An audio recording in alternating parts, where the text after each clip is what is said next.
જમ્મુ કાશ્મીરમાં વાદળ ફાટ્યું તો લોકોના મોત, શ્રીનગર હાઈવે બંધ, રામબનમાં ભૂસ્ખલનના બાદ અનેક વાહનો અને ઘરકાટમાળ નીચે દબાયા.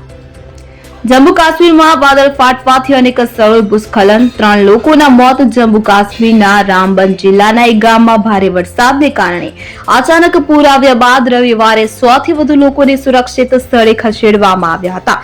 જમ્મુ કાશ્મીરના રામબન જિલ્લાના એક ગામમાં ભારે વરસાદને કારણે અચાનક પૂર આવ્યા બાદ રવિવારે 100 થી વધુ લોકોને સુરક્ષિત સ્થળે ખસેડવામાં આવ્યા હતા. કહેવામાં આવી રહ્યું છે કે વાદળ ફાટવાથી ભારે વિનાશ સર્જાયો છે. 3 લોકોના મોત થયા છે, જ્યારે આ વિસ્તારમાં રાહત અને બચાવ કામગીરી હજુ પણ ચાલુ છે. વહીવટી તંત્ર દ્વારા તૈનાત કરાયેલી ટીમો લોકોને સુરક્ષિત રીતે બહાર કાઢી રહી છે.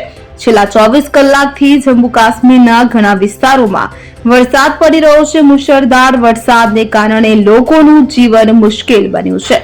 રસ્તાઓ પાણીથી ભરાઈ ગયા છે. ઘણા ઘરો પર જમીનદોસ્ત થઈ ગયા છે. અધિકારીઓએ જણાવ્યું હતું કે સતત વરસાદને કારણે જમ્મુ શ્રીનગર રાષ્ટ્રીય ધોરીમાર્ગ પર નાસરી અને બનિહાલ વચ્ચે લગભગ 1 ડઝન સ્થળોએ ભૂસ્ખલન અને કાદવ ધસી પડવાની ઘટનાઓ બની હતી, જેને કારણે વાહન વ્યવહાર રોકવામાં આવ્યો.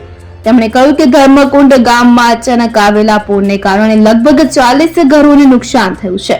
અધિકારીઓએ જણાવ્યું હતું કે વાદળ ફાટવા અને સતત વરસાદ છતાં પોલીસ ઘટના સ્થળે પહોંચી હતી અને ફસાયેલા 100 થી વધુ ગ્રામજનોને બચાવ્યા હતા.